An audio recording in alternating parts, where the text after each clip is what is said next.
These are wild horses, or I guess you call them feral horses, but some people would get mad at me for saying that. Okay, so it's pretty basic stuff, really. You just want a base layer down, and you're not really worried about the ground as you would be if you were going to start a fire on the ground.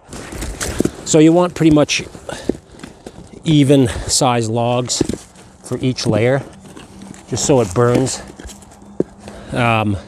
evenly. And you want to set it up. And again, this is going to be a 3-layer.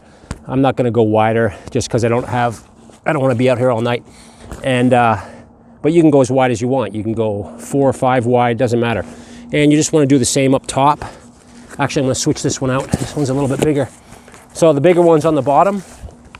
And then you've got these guys. The next layer would be a little bit smaller if possible. It's not critical though. And there you go. Yeah, these aren't exactly the same, obviously. And then you're going to do a 3rd layer on this one anyway. On top, I'm going to go this way. Again, smaller wood. And then I'm going to do my kindling on top with my fire starting material, which is going to be paper in this case. I just got to get some kindling done here quickly. All right, so we've got our kindling made. I'm just going to do some paper.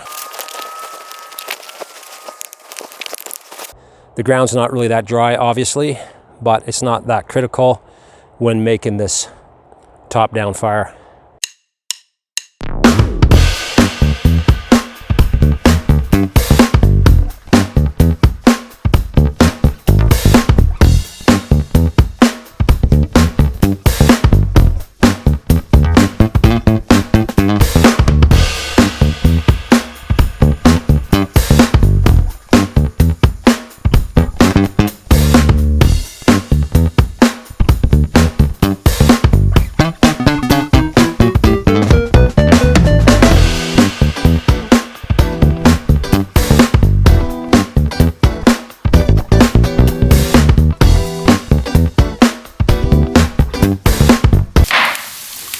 We're about 15 minutes into it now, and maybe 20. And you can see it's gone through the first, or the second layer, sorry, the top layer, and it's gone through that second layer. And now it's in between that first layer. And again, I haven't touched it, I haven't added any wood to it. This is just from one match and no messing around. You can see that second row, that log fell off there on the right. I haven't messed with it, it's been about a half an hour now. And if you set those ones up top better than I did, you really don't have to mess with it at all.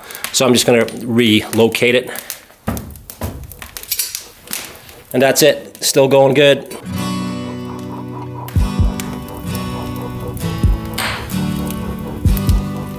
Look at the flames coming up through that second row from the bottom row. It's just cooking. And again, I haven't moved it still. It's got to be 45 minutes.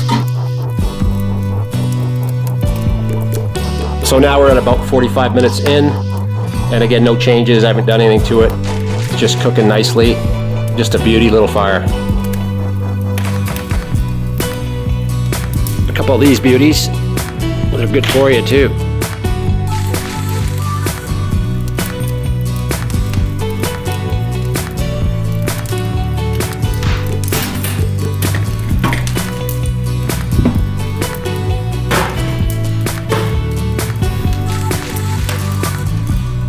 Okay, here's a quick update. This has been exactly 1 hour. Again, I've only touched it that one time when that log fell off on the top right there. I've had 14 marshmallows and 2 beers.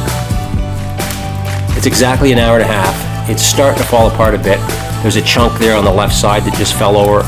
So maybe I'll pick that up, or maybe I'll just leave it and see how long this thing holds together without touching it. But yeah, like realistically an hour and a half without, stoking it or knocking around. And there's nothing wrong with that. I enjoy messing with the fire. But if you don't want to, you just want it to cook without any real maintenance to it, this is the way to go. This Swedish Top Down Fire method is pretty awesome. And again, this is only 2 layers high with the kindling up top on the 3rd layer, I guess you'd call that. But you can easily go up 4 layers. Maybe I'll do one in the fire pit. So we started this at 4:20. It is now 4:40, so we're into it for 20 minutes.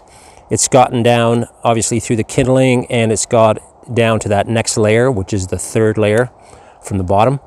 Check this out. It's just cooking beautifully. It's kind of on top of that base layer now, and it's absolutely a perfect fire. It's about an hour in, and this thing is just cooking beautifully.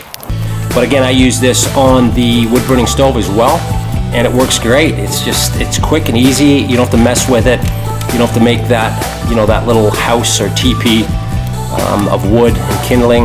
I guess you'd call this the upside down fire, but it works well.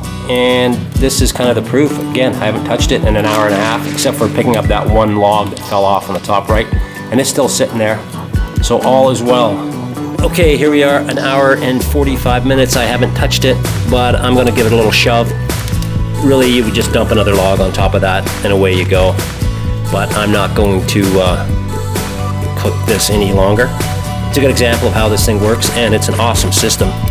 So that's it, 2 hours later, and it's still looking good. It's still throwing lots of heat.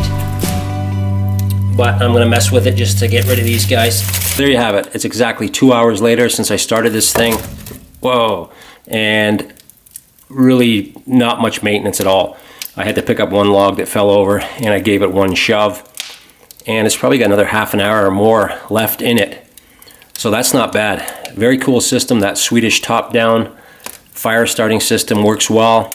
And again, if you don't want to mess with a fire, I like messing with a fire, but sometimes, there's no time. You just want to stack it and burn it. Here we are. This is 2 hours in, and we still got a little bit of flame coming off. The bottom layer is still looking good. Lots of wood left there. Even the second layer is looking good. If I move this around, we'd get the flames back at it for sure, but this was just a test to see how long I could go without touching it. This was 3 layers high and kindling, and the one in the fireplace was 2. So interesting stuff. Anyway, great fire technique, and something you should look into and use whenever you can. It works well inside, outside, fireplaces, and wood burning stoves. It's a beauty technique. Anyway, thanks for watching, and I will talk to you soon.